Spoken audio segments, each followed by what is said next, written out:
Good evening, everybody. It's so wonderful to see you all here for our conversation with Kathia St. Hilaire, whose exhibition is closing way too soon. So I hope you have an opportunity to spend time with her very richly layered work that takes us into so many histories and so many realities and provides so many new perspectives that we have the privilege to experience here at the Speed Art Museum. It's an exhibition that has been in the works for quite some time, and we had a wonderful institutional partner in the Clark Art Institute. So there were two curators, Tyler Blackwell, here our curator of contemporary art, and then Robert Wiesenberger, who is the curator of contemporary projects at the Clark. And the two of them collaborated really beautifully on pulling Invisible Empires together, this incredible show that is up on the second floor with Kathia. So Kathia today will take us into the rich history of her work, her amazing process that involves material research and pulling from just a lot material from a lot of different sources that have been part of her lived reality for quite some time. And then we open it up for questions at the end. And before we get started, I wanted to thank the sponsors for this exhibition, Brooke Brown Barzin and Matthew Barzoon, Jim Gray and Eric Orr, and Linda Dabney. And our season sponsor come from Carrie Brown and Steve Epstein, Deborah and Ronald Murphy, and the Sociable Beaver Foundation. So thank you all so much for making this important exhibition possible. And now, with no further ado, please help me welcome Tyler Blackwell to introduce Kathia.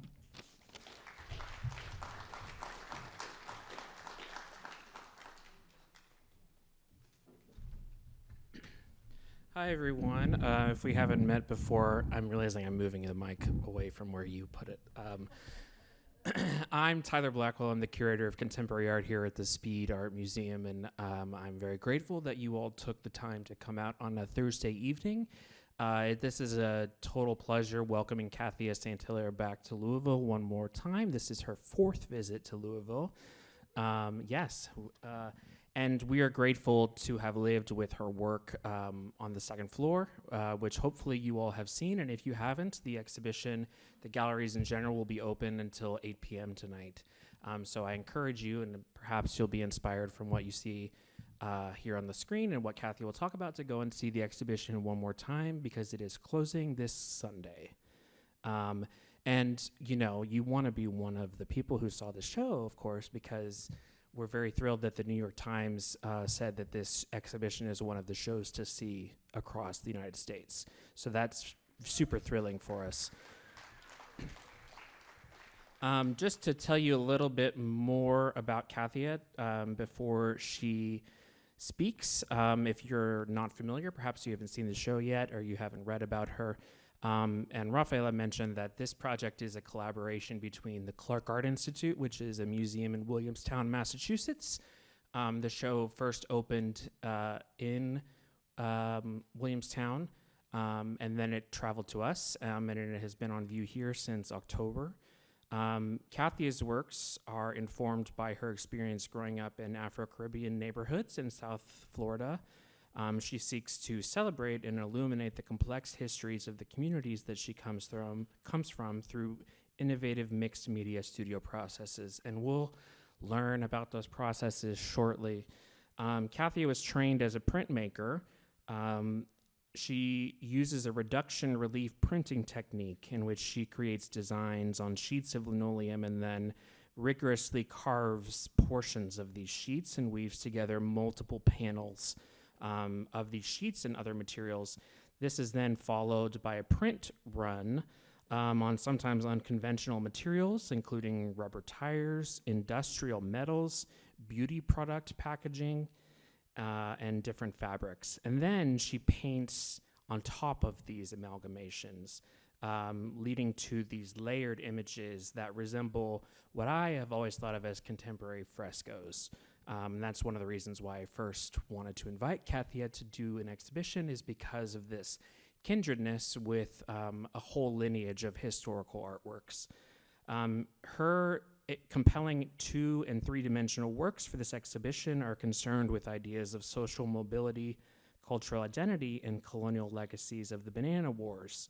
And if you're not familiar with the Banana Wars, they were a series of conflicts that consisted of police actions, American military occupations, and the imperial interventions across Latin America beginning around the turn of the 20th century, continuing through 1934. The artist views this period as a starting point for sociocultural and political misconceptions about the region within the U.S. She's inspired by these historical events, as well as Haitian and Latin American mythology, fusing the past with the present, spotlighting the lingering, otherwise invisible impacts that the Banana Wars has had on contemporary society. Kathia received her MFA from Yale University School of Art, and her work has recently been in exhibitions at the NSU Art Museum in Fort Lauderdale, Florida, Perrotin Gallery in New York, the Francis Young Tang Teaching Museum and Art Gallery at Skidmore College, and her work is still on view at the El Museo del Barrio's biennial, which is in the Bronx in New York City. And likewise, I just wanted to mention that this exhibition is the third iteration of what is now an annual series devoted to contemporary art and emerging contemporary artists. It's called Current Speed. So if you hear it, if you hear that, if you hear that phrase, that's what that means. It's an annual exhibition series, and sort of these more focused presentations devoted to one artist that introduces the Kentuckiana community to new and emerging artists, as well as celebrated mid-career artists previously under-recognized in our region. They're always open to the public as part of general admission to the museum.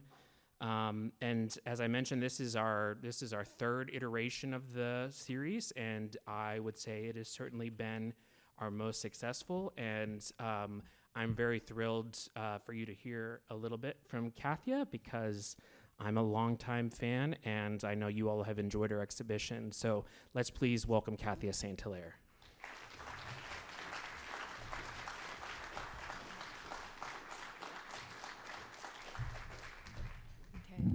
Okay, wait. Am I good? Can you hear me? Okay, perfect. Thank you for hosting me, and also hosting me here in Louisville. So, I mean, I guess we'll jump into it. So I think to start off with this presentation, I chose to one of my favorite artists. Her name is Marilyn Constant. So Marilyn Constant is a Haitian artist based in Haiti. She makes these like very intricate sequins. They have glass beads in them as well, like voodoo flags. So I think to start off, my work is heavily inspired by the religion voodoo, and also heavily inspired by these voodoo flags. So since I started off as a printmaker, and I mean, I went to a very technical school where we don't really talk about the African way, like traditional African art. So I like as in like art that you could actually like make. So I took like Japanese wood blocks, drawing classes, but they usually mention different European artists or American artists, but not necessarily coming to like traditional African traditional African printmaking or textiles. So it was interesting seeing how could I take how could I take inspiration from voodoo? And so voodoo is a religion coming from African tradition. So when the slaves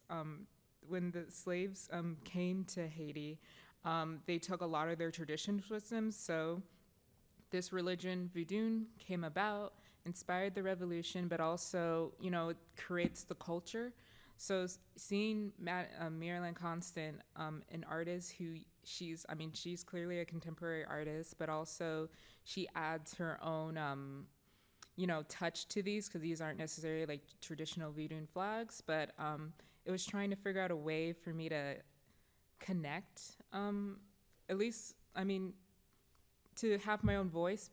I didn't want to make voodoo flags, as in I didn't want to work with sequins, but I wanted to see how can I use printmaking and also other things that I've been inspired by to take inspiration. So this is Pirat Bara. He's another Haitian artist that I was inspired by. So he takes different different recyclable trash or objects that he finds and re-collage them back into like these sculptures, paintings. So inspired, I didn't want. I was interested in the fact that he's inspired by this religion voodoo, but at the same time he's trying to create his own language through this.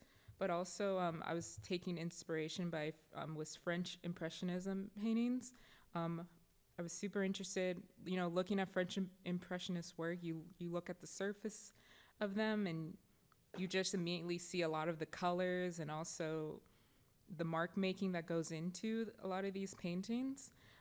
So knowing in mind, like I'm not a traditional I don't have like a painting background, nor do I think like a painter.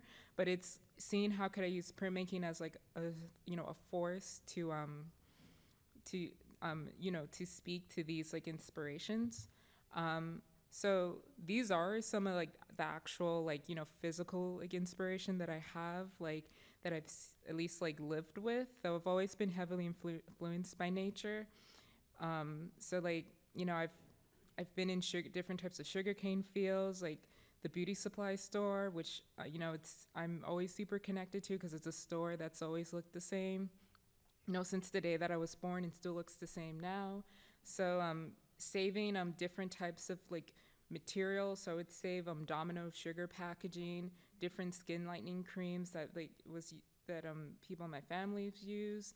I was also interested in the idea of the burning tire, and knowing that the burning tire is like a symbol.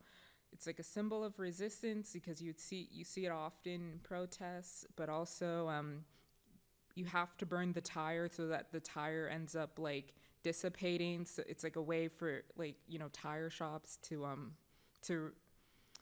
get rid of the tires, but it's also something that's hard to get rid of. It comes from a plant. So I started to collect tires, play with them, but also I was interested in that different cultural foods. So just keeping all these things in mind and seeing how can it be made into a work was something that I was interested in. So moving towards my practice, at least, I've always been a fan of material and just making. I think a lot of times when because I consider myself to be very anxious, making and technical processes are always something that calm me, and also it's another just form of trying to figure out a problem. So instead of when I started doing relief prints, I started to think in small steps. So I would first just do a regular 5-layer relief print, and then I would move towards collecting different inks that have different types of viscosity, thickness. Then from there, I would think about how many different types of additives I would add. So this is an example of me starting to print. So I usually print on a glass palette, and I roll out my ink, and then I roll it onto an linoleum block. So these aren't done traditionally how you would make a relief print. So usually I print on paper or canvas, but also I try to at least extend that to these different types of materials that I've collected. So then I started to print on packaging, the actual sugarcane, the byproduct of sugarcane when it's all dried up from the actual fruit.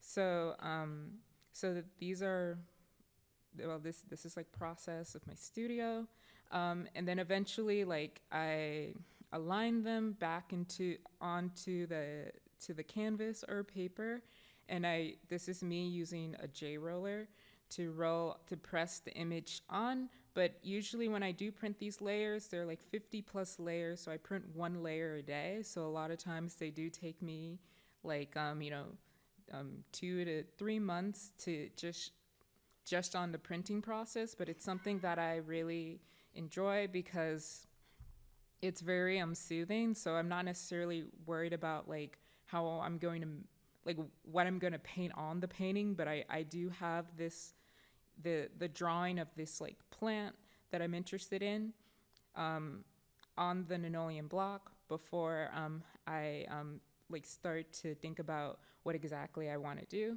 So so what you see here is a veve. So these veves are used to call out, they represent the spirits in Voodoo. So this is the spirit of Ogun. He's a warrior. So you call him when you need, like, if you need help battling something. So I was interested in this spirit because, you know, something that you would give him as like an offering would be plantains. So I started to do like a lot of plant drawings of, you know, of different types of plantain trees, but also I was interested in the shape as well. So the goal of mine, at least especially since I'm heavily inspired by Voodoo, is not to actually take you know, the direct veve, but to show how like I can abstract it in my own way to make my own voice. So I fell in love with the diamond shape, and I was also trying to see how could I leave the rectangle, because I felt like the rectangle was already something so like, you know, just I felt like I usually love to challenge myself. So challenging myself was trying to see how could I use this diamond shape as a way to change the composition I've been already working with, but also like how I would also how could I like think about like, you know, the presentation of this. So it led me to at least like this work that you see that's in the show.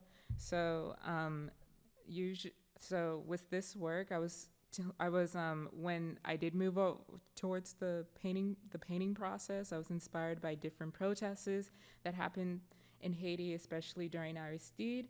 So Aristide, he was the president of Haiti around the late 80s, early 2000s, and there was much resistance, you know, from other countries for him not to be president, but he was beloved by, you know, some of the people in Haiti. So I wanted to at least like figure out a way to memorialize that moment, but also to have this be like a visual challenge to where like I don't work within the structure of like a rectangle. So for moving towards this paint, at least like this painting, which was actually printed on paper. So since this was usually when I'm printing, so when I was younger, I would travel a lot. So since I would travel a lot, I would work in small 18 by 24 sheets of paper. And the reason why I did that is so I can put it into a suitcase and then print in the different locations. So this is essentially made into pieces. So this piece was inspired by Papa Doc. So what I've always been what makes Haiti's history interesting to me is that a lot of things aren't written down, and also a lot of things are to me it falls between like fact or fiction. So I've always been interested in Papa Doc as like you know, just as a figure who is you know, who was obsessed with power, but at the same time he was super he was obsessed with power, but at the same time he was unrealistic with how he like pursued day-to-day tasks of like running the country or living his life. So this is like an example of him. So when you do see photos of him, you'd see him always in like a black suit with a top hat, and he wanted to take at least like the spirit of Baram Sundi, who's it's a voodoo spirit that basically watches over the dead. So he basically took this spirit, like the outfit of this spirit, and tried to model himself. So he originally started off as like a doctor. He didn't really believe in the voodoo religion, but once he came into power and he saw how like powerful this religion was, he chose to take this as like a costume that he would just like wear, just like wear and to victimize like the people. So behind him you see the Tontomakut, which the Tontomakut, they wear all blue, and they're basically the secret police. So there, it's said to be he would take his like victims' heads, and he would think that he would have power, like the power to talk to them. So I thought that right there, it's like, we don't know if it's true, we don't know if it's real, we only know this is just hearsay. These are like the people that were close to him. But what I've also was interested in is that it has so much like magical realism in it already. So when I was like making this work, I was super interested. I mean, another artist I'm also inspired is it's Belcalis Ion. I've always been interested in at least like how she makes her compositions, but also how she paints her figures. So a lot of the times the textures, when I am painting, I rip the backs of the paper. So the reason why you do see like a mishmash of like different of like on the back is because it's me ripping the backs and also so I can glue them to the front to make the surface, like the skin of the figures. I was interested in seeing how could I at least like challenge the mark making, but at the same time stay in the printmaking into a painting language. So going towards, I guess, like the main portion of the exhibition, starting from the Banana Wars, the paintings, especially ones that mention the Kakos fighters, it's based off this heart of Ezuli. So the same thing. I didn't want to take the actual like Veve and just make the direct copy, but I wanted to see how could I use the Veve as like as like the starting point of the composition. So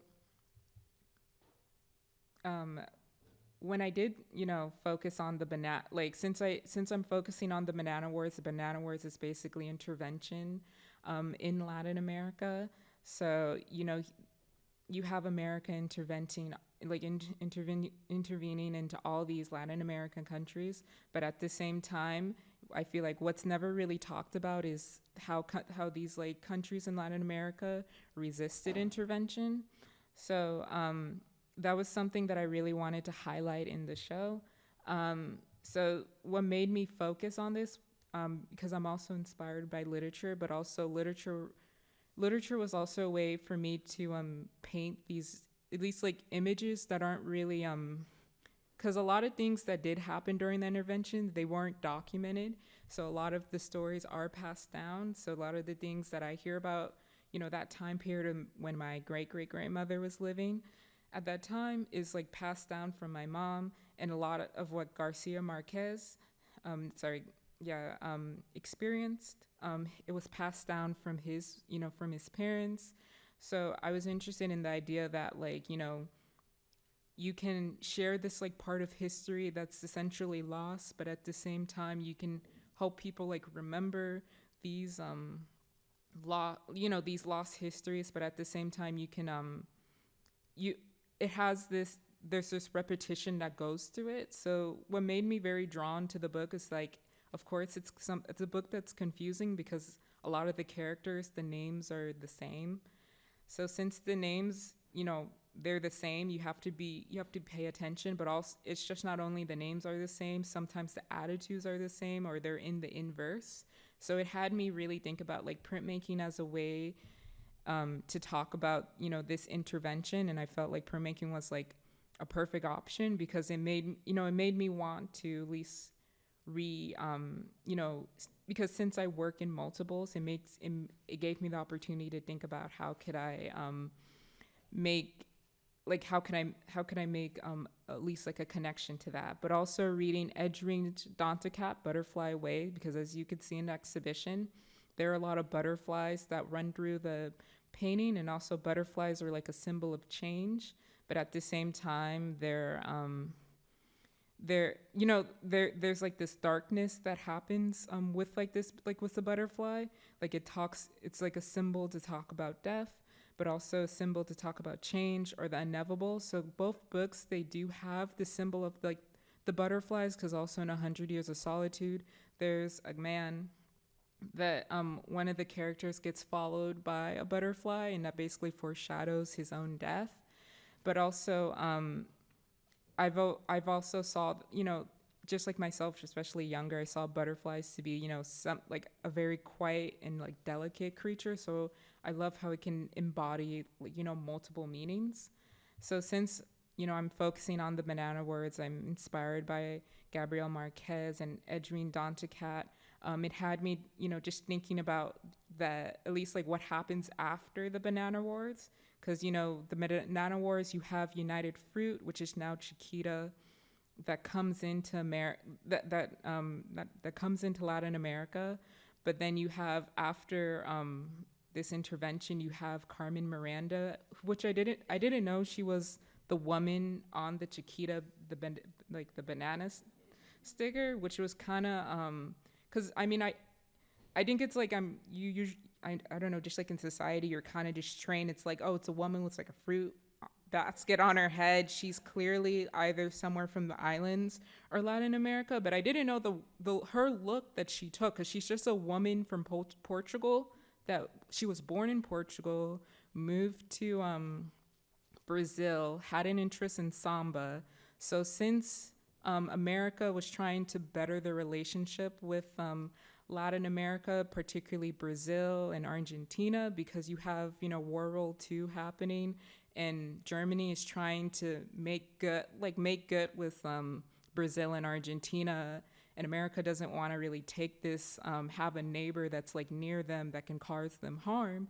So you have the good neighbor policy that basically tries to paint, Latin America in a better light, because of their traumatic history, especially with the banana wars. So I didn't realize how charged, at least like that sticker was. And I was just collecting the sticker. It was like one of the things I was collecting. So every time I would buy a plantain or a banana, I would save the sticker. Then to eventually eventually it was not enough stickers. So it's just like, I'll just silk screen them. So it becomes like a different project. But I did collage them within the paintings. But at least like Carmen Miranda took her look from the Baiana, which is this woman in the center. She basically, she lives in Bahia. She's a Black woman that she sells, fruit on the side of the street. They sometimes dress like this, but you can see Carmen Miranda took it to the extreme. But I didn't realize at least like I didn't realize that the reason why where Carmen's, I guess, like inspiration, you could say, it came from the Bahia, the Bahia woman. So I was interested in those types of correlations, and seeing how it's still connected to United Fruit, the banana wars, and how it still follows us to this day. But also, since, I mentioned how Latin America resisted against the banana wars, it made me also think about Latin America's currency and the people who get to be on the currency, and how I don't know, we live here in America, and the currency doesn't really, our money has stayed the same, but it's like to think I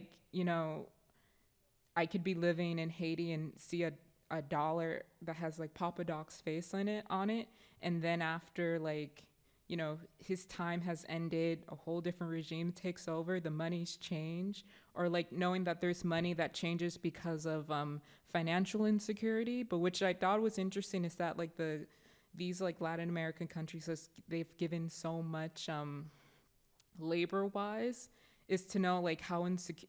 Just it made me think about the insecurity of these the money, but also the insecurity, the value, but also I'm also thinking about the leaders that get chosen to be put on there and who gets chosen to be taken out. Because what's always interesting is knowing that I mean, for example, I was looking for Dominican money that had Rafael Trujillo, but since that was such like a very devastating dictatorship for Dominican Republic, they took him out the money. He's not really mentioned. That part of history is not really, mentioned. But it makes you question like what gets preserved in what type of history gets preserved in Latin America, because you really only do have the people who pass it down. So I started to collect like a lot of these a lot of money. So I would either ask people for them or I would buy them on eBay. But also I was interested in seeing how they would look ripped up, because I felt like it was like another mark making gesture. And then the two paintings on top, the light blue ones, they're Philomeon Bay. So he was one of the Caucos fight, he was part of the Caucos, but also he was an artist. So the man that you do see that's painted, it's Charlemagne Perrault. So you see Charlemagne Perrault in a suit, but also you see Charlemagne Perrault like posted up in a door with the Haitian flag. So basically, Charlemagne Perrault was one of the leaders who fought against the occupation in Haiti. But what I've always been interested with Charlemagne Perrault is that he's mentioned, but he's not really well known. But then a lot of people who participated in resistance in Haiti also aren't well known. So that also inspired me to see how could I look for leaders who aren't really who aren't really highlighted in in this history. And then the bottom row is there are five they're the five leaders of the they're the five workers that led what's the word for it? They led the strike. They protested for better working conditions in Brazil for people who worked on the plantation for United Fruit. So knowing that this is all at the same time, you have Haiti going through intervention, you have Brazil going through this, you have Argentina, Mexico. So you have everyone, going through this similar history, and it's like everyone is communicating with one another, but there's not necessarily documentation for that. But that's something that was interesting seeing, at least how could I paint? What can I do to paint that? So it made me move into this series where this is from my show from Periton, I think last year. And two of these are in the current Speed show. So these are representing the Caucus fighters. So you could see there's three, they're dedicated to three of the revolutionaries, which is, of course, Charlemagne Perrault, Benoit Batranville, and also Rosenvaux Bobo. So these are the three leaders that the three leaders that are recorded. There were a lot of people fighting against this invasion, but I was interested in that, coming from 100 Years of Solitude of since I'm a printmaker, I can reinvert these. I can print a large edition of these. So going into the actual painting, you do have the weavings. You do have the weavings that go in between them, and the weavings are steel, skin lightening creams, and aluminum.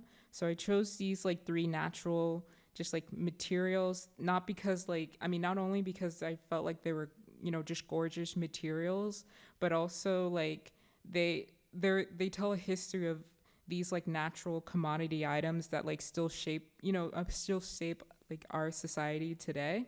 And also it was a way for me to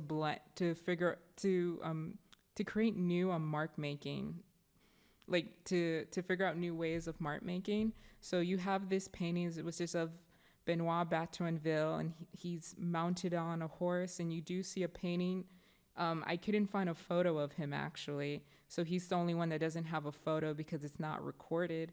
So which was very interesting. Like I thought that was like interesting. So you have like a scene of him resisting rule, and then you have these butterflies that do fly in just as like, foreshadowing, his end of life, but at the same time it's like remembering him. And then you do have the money that is that's collaged into the work. So the idea of these paintings, it was to make them visually as dense as possible, but at the same time, when you are looking far away from them, you can think of it as like a painting, a tapestry, but you wouldn't be like as visually overwhelmed. So the goal is to always have the viewer always constantly looking at every aspect of the painting. So when I did make this work, I was interested in the idea of the frame and how could I like frame these works. So I made the fringes that you do see, it's all steel.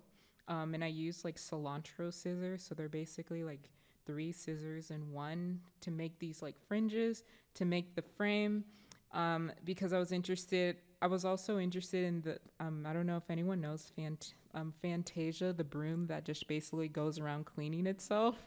So it's like, I kind of put it like in comparison to like the actual like banana wars, because the workers, the goal was, it's like you have this fruit that, they're trying to make it the cheapest fruit as possible, like super cheap. So if you're making something that's supposed to be cheap for the public, someone else is gonna have to like pay has to pay the high price. Because what's special about the banana is that, it grow like you have, it's a mono plant. So since it's a mono plant, it doesn't, there's a high chance to where like the field can just be useless when you're constantly trying to plant the same plant, like grow the same plant on the same field. So the only thing they can do is just take more land, and that's essentially what they've done. So it's like I was super interested in the idea that like this is an industry where you have to take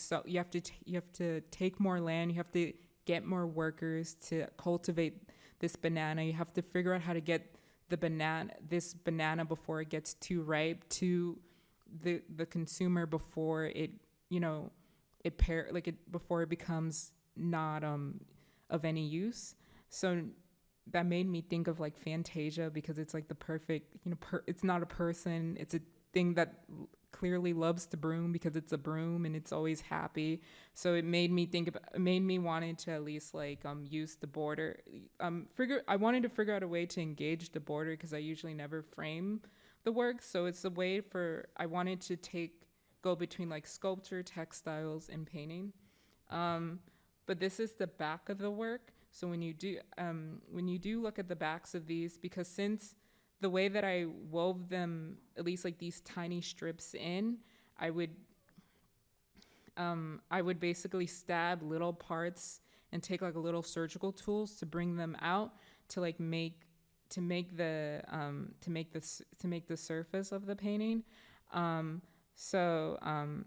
usually never show the backs, but I also think like sometimes it's like it's curious. I'm always the person that wants to know how things are made from A to B.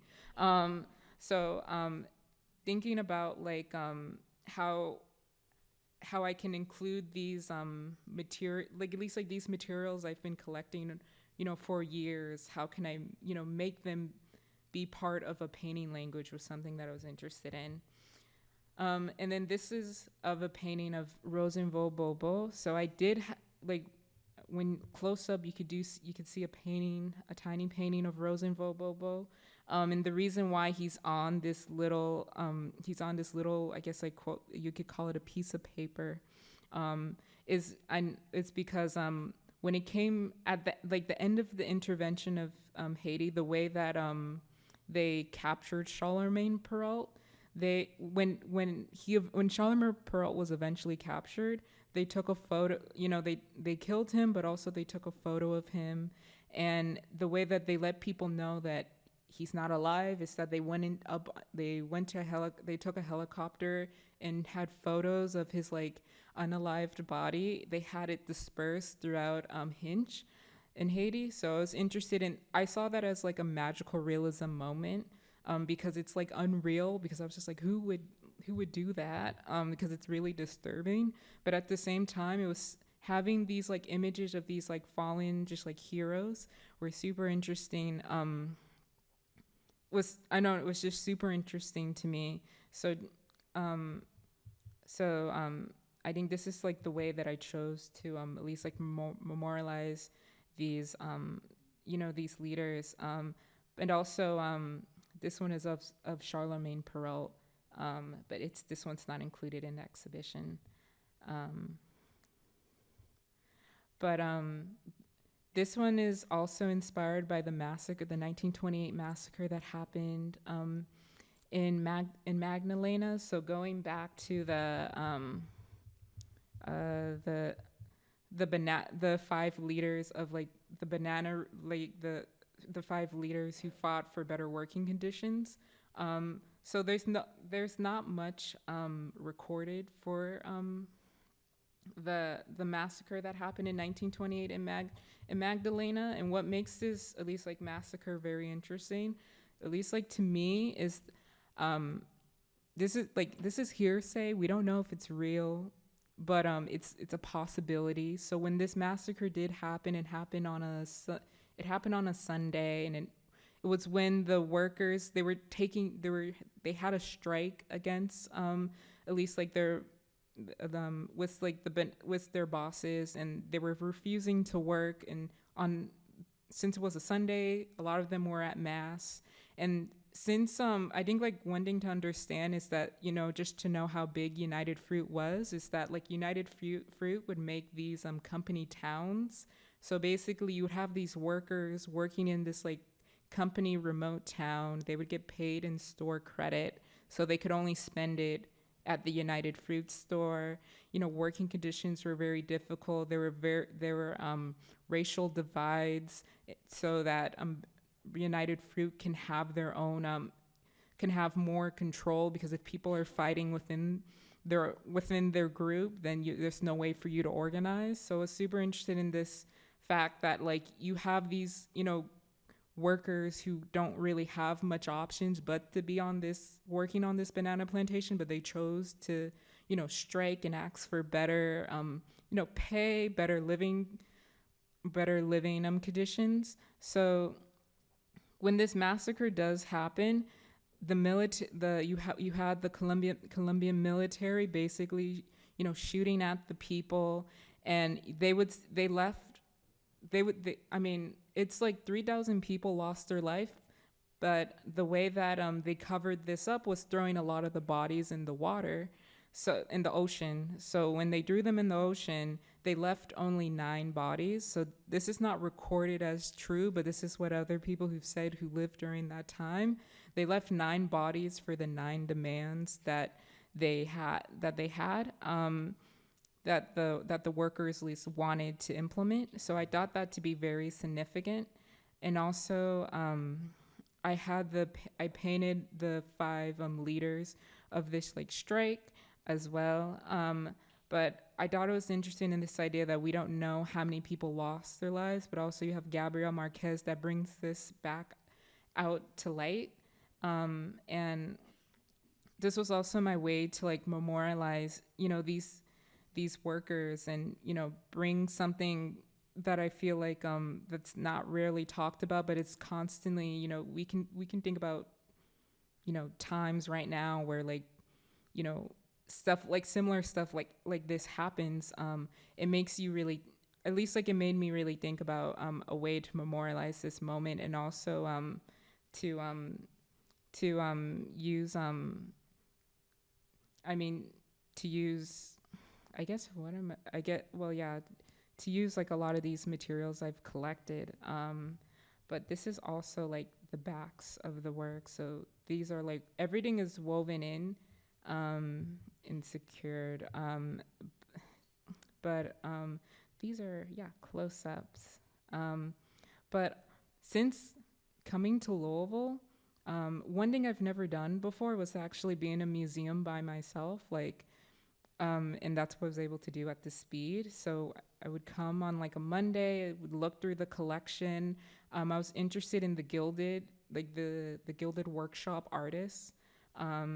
So when I did see a lot of, like, usually I'm not a fan of gold leaf, but going through the collection and seeing, the works of the gilders, it made me want to at least like incorporate some gold leaf into my work.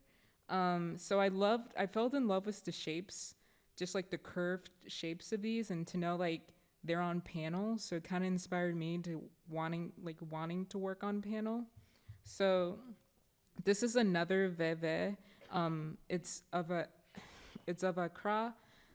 It's a spirit that basically watches over a farm, a land. So I was inspired by this shape to form the composition for this painting. So since I've moved on from the Banana Wars, and like currently in my studio I've been focusing on Renee Felicité's book. Which is the relationship between the Dominican Republic and Haiti, especially with the massacre that happened with Trujillo. So I've always been obsessed with how he's lived his life and how he's ran away from at least like his like Haitianness or his blackness. So this was basically, taking my inspiration from the Speed collection and using gold leaf, and the gold leaf, I mean, of course, is in gold, but also seeing how could I at least like incorporate this, this history of Trujillo, and also his very complex, racial relationship with himself was something I was interested in. So the reason why I was inspired by Renee Felicité, and it basically drove like a lot of my paintings I think currently at this time, is because when you do read the book of you read his book of the Parsley Massacres. The Parsley Massacre basically it takes place in the 1940s. So you had these people, I guess, dark-skinned Dominicans or quote unquote Haitians who were living on the border, and Rafael Trujillo was trying to clean, at least like he was trying to make his country at least like seen as more Dominican, or I guess like more Spanish, if you want to say that. So the way that he did that was having people say, how do you say parsley? It's like perejil in Spanish. If you couldn't roll the R, he would execute you. But you can't really tell if someone actually is Dominican by the way you say it. So that was just basically what the book basically recounts. But what got to me was the first page is that you see this bird flying through the sky. No one doesn't necessarily know what it was. Like the people like in the book, they think it's a kite. They think it's anything else but like a bird, because it's just it's like a really big bird, but it casts a shadow in the area. So I was interested in seeing how could I use that image, because it was already so heavy, and it also foreshadows this like massacre that's about to happen. So I wanted to see how could I incorporate this into the body of work. But yeah, this is my first like work on panel.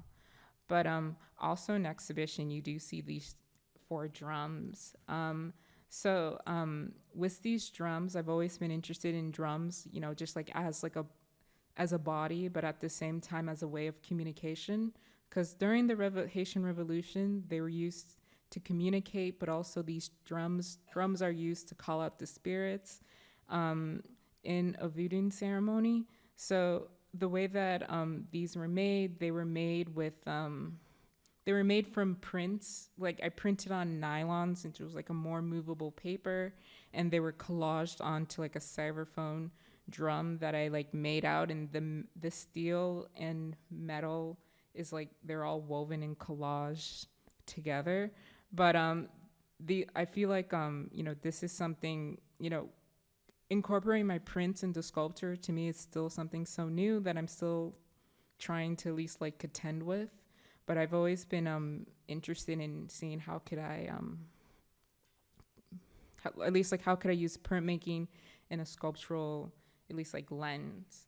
But then what I've also, you know, at the end of 100 Years of Solitude, at least like the reason why I chose for the show that for this show to have the hurricane, I was interested in at the end of 100 Years of Solitude what comes after, because Gabriel Marquez eventually talks about the massacre, and then there's this period of this long rainfall, and there's this storm that comes and wipes everything away of Macondo. Macondo's the name of the town that they live in, of the village that they live in, and there's no recollection, there's no recall, and it makes me, I think like a storm that I've always been like affected, like, I mean, I've lived through hurricanes. I've lived in South Florida, and I'm pretty sure everyone has a storm that they've been through, and it's changed like, communities. And I've always been interested in this idea that like, at least like how powerful a hurricane is, not just like damage wise, but, it can change the way, geographically what the area will be. So I think constantly I thought about, Hurricane Katrina. I think about Hurricane Katrina, the recent hurricane that we had in South Carolina, because it's something that what I've always been a big fan, at least like with hurricanes, is that like when you do see them on this radar, I was trying to figure out a shape to make this hurricane, but it was when I did look at like these like hurricane radars, I mean they're deadly, but at the same time there's this beauty that you see these wind bands that are made about, but also I was interested in seeing how could I use like what trash is in my studio, because what I was like, I don't know, I think it's weird. It's like if you're talking about a storm, usually like when like hurricanes aren't really a like people aren't going out during hurricanes. They're like hunkered down. And when I think about hurricanes, you don't really get new trash. You get the debris, you get the trash that's already out there. So it made sense to at least like use the stuff that was in my studio to make this hurricane. So they're scraps. So they're basically scraps around my studio, past prints I've worked on, past like towels that I've had that's sewn together to make the work. So as you can see, this is like, it's not, this wasn't the final product, but this was definitely like in process in my studio, where it essentially, like when I did make this work, it essentially cleaned up my studio, which was like really, no, it was crazy, like it was crazy, but it also showed me like I didn't really need to go find something, like I didn't have to go make something new, I didn't have to go buy something, but I could use what I already have. And then, I mean, I was thinking so much about climate change, and it's, it's something that we go through. We're currently going through it right now, but at least like it made me at least like be more cognizant to know like you don't have to look for something new, you don't have to look for the better thing. You could really like, use what you have. But this storm, but also I was interested in this storm David. It's a storm that my mom went through while she was in Haiti. It happened like around in the 70s. And this storm was like deadly for Haiti, but also my mom has like these weird, like beautiful, like memories that comes out of it, which I've always found, which was, so weird. It's like you have this like very traumatic storm, but then she can recall like sweet moments that she had, with her grandmother, with her aunt. So it's like knowing how like, even I can recall when I went through a hurricane, I do have like sweet moments that do happen, but then I do have scary moments. So it like, I don't know, it really like reminded me of like quilting, and also to think about like the present and now and using what I have instead of trying to look for something, new. But yeah, this is it's the amalgamation of like 5, like, I don't know, like paintings and materials I started to collect from like 2013. And then we have for my water piece for La Serene, what I was interested in, I was always interested in braids. I I don't know, like I'm always trying to at least like figure out a way to simplify a shape, and the braids, they do have like a simplified shape.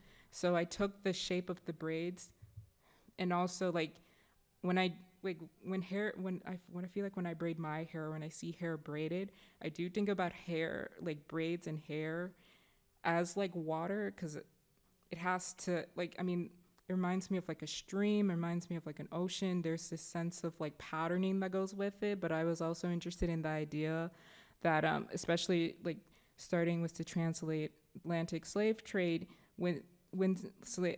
before a lot of the people, the Africans that were, in West Africa, sometimes they would braid seeds in their hair, or they would braid rice, they would braid okra, they would braid these seeds to in case they were taken to, to the Caribbean, to America, they were able to like if they were able to leave the plantation, they were able to restart their life, their community.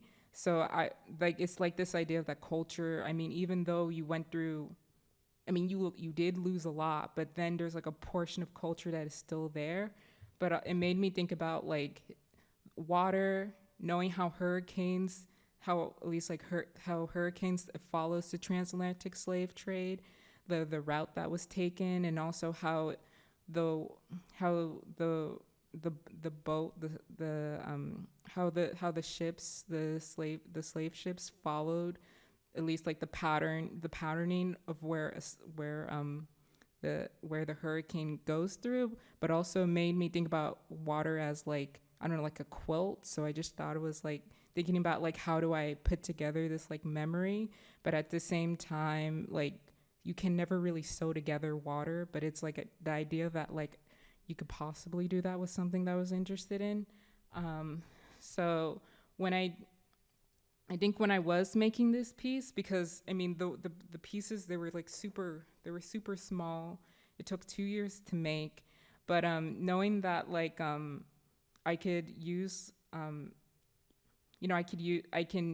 I could figure out ways to like link these pieces together to make a larger work, especially that work that didn't have to have like a figure in it, was something that like really, that like, I don't know, it really it interests me, but at the same time it didn't it didn't require me to overthink. So it was like very tranquil. So like when I went towards abstraction, I definitely didn't have to think like as much compared to if I was like painting figuratively.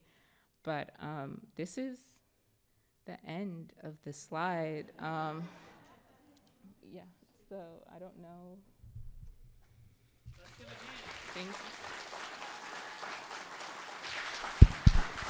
Thank you, Kathia.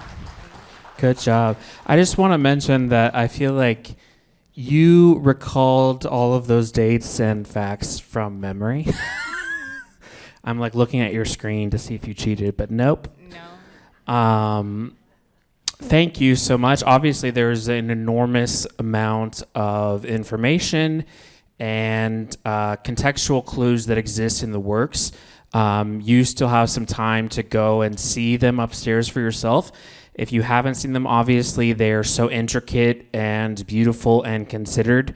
And now I think we'll just take time for, if you guys have any questions for Kathia, we'll maybe just take a couple questions. If you want to raise your hand, and then we'll run the microphone over to you. Yes, sir. Thank you very much, Kathia, for your presentation and for the exhibit. Thank you for the work that you do. I'm myself Haitian, and I want to take this opportunity to thank you for busting the framework, the boxes that they had put Haitian painting, Haitian art in, and still anchoring yourself in Haiti, but linking Haiti with the struggle of the people of the Caribbean, of Latin America. That's a fantastic way of creating not only for Haiti, but for all of the people of the region. And I applaud the aesthetic achievement that you have conquered, developed, forging with the material at hand. That's really fantastic. Congratulations. Thank you. Thank you so much. Thank you.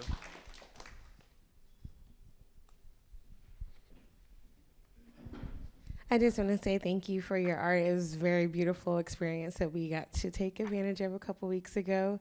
My question is simple. What was your favorite piece to make and why? I have to say the hurricane piece because it's a lot of times my studio is it's very messy, but it just also told me like I could just like stop and actually look to see what I actually have and blend in materials I already have without having to go make like a whole nother make prints, because usually print, like at least like when I do these relief prints, they're like they're laborious, so it was like just nice to know that I already have the material and I just needed to use it. Hi, Hello. thank you so much for your lecture and your art. I spent many a lunch break meditating in the gallery. And I think one of the things that stuck out to me the most was with the figures that you fully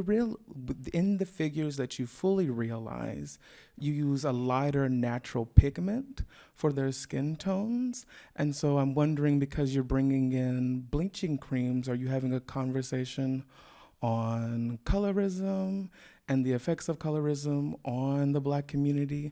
But also I'm very interested in, it brought me back to this passage that I read by Michel Foucault, where he talks about Bantu cosmology at large, and he talks about this group of Bantu people on the continent of Africa and their first meeting Europeans. And he describes that they were fearful, not because that they were foreign people, but they were fearful because they understood white skin, or the visibility of whiteness in connection to the ancestors. And so you'll see a lot of African traditional religions wear white for different ceremonies. Orisha worship, there are certain years that devotees and initiates wear white. Even with Baron Samedi and the Gede, they have the skull look, which is also kind of like a white pigment, and then you have people who use kaolin clay to kind of cover their face in white. And so I'm wondering, are those any connections in the work that you're thinking about? Oh my God, no. I think to start off, when I do think about skin lightening creams, toners, it's always a very complicated relationship, and I think like you have to live it to understand it. So I've always been interested in this idea of skin, the idea that the idea that you have this skin lightening product that that has the possibility of alternating your skin to what you would want, but also it's not necessarily how you're supposed, how you're supposed to be, because I've grown up with I guess I could only just talk from my experience. I've grown up and I've known people who have bleached their skin to where they have different types of patches on their skin, or they've the color just doesn't look like it belongs to them. So it makes throughout the show you'll only see two different it's 3 different creams. You'll see Idol, Neo Cream, and Venus de Milo. Like, I've always been obsessed with like how this, like, the skin lining industry, how they like call like the name of like Venus de Milo, like Idol. They have stuff that calls like that says like lighten up, like and it's like very like it's I mean, it's problematic, and it's just like you would think like it's in the 90s or in the 80s, but it's like 2025, and they're consist. You can go to a beauty supply store and you can see like all these like sections, but it's what I made sure to only use products that I've used, and I didn't want to use what like other people, like at least like other people I like, what other people have used, because it's like it's weird. It's like people they like I've grown up with people like, oh, they want the urge to lighten their skin, but they don't want people to know. So it's like you walk this tight line to where like I can compliment you on your skin, I can ask you what you used, but I can't really out you to someone else. So it was like this tight line that I felt like, I don't know, I was like, I'm only gonna use what I like what I use, and by default it's like, I only know what to use because my mom tells me what to use. But so it's so it becomes like this just weird conversation. I feel like a Caribbean community or any community, like any community, it's like you don't really want to have. So no, I've always been interested in looking at the side effects. So yeah, no, that's why like a lot of the figures that you do see, they're sanded down, their faces, they're sanded down, painted on top, then sanded down, collaged, and then sanded again to have, because I was super interested in Ebony G's Patterson, her first series, where she did have like a lot of, like, because in Jamaica, skin lining cream is just like, like it's just the thing, and their skin would be like faded, and it's like so much, it's like, oh my God, like I felt like she like talked about something that I feel like people never really want to talk about, but it's and it's like you have Jamaica, which is like a very much like they will say like they're proud to be black, but then it's like you do have this culture of skin lining cream, but it's like you can't necessarily call, you can't call someone out from it. So it's so that's, just the relationship with skin was something that I was interested in, seeing how I can depict, at least like use like the skin as, like figure out how to create these like mark making languages on the skin. But at the same time, I didn't necessarily want them to, I guess, like have like a race, because it's not because the Caucasus fighters, the majority of them, they were peasants, quote unquote, that lived on the countryside, and majority of the time Haiti is 90% like dark skin.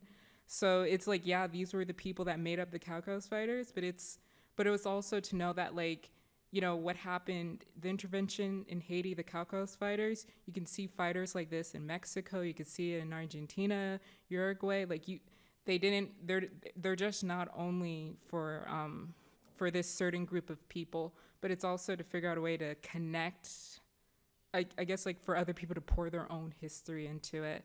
So like what you did mention, Barham sending in the white faces.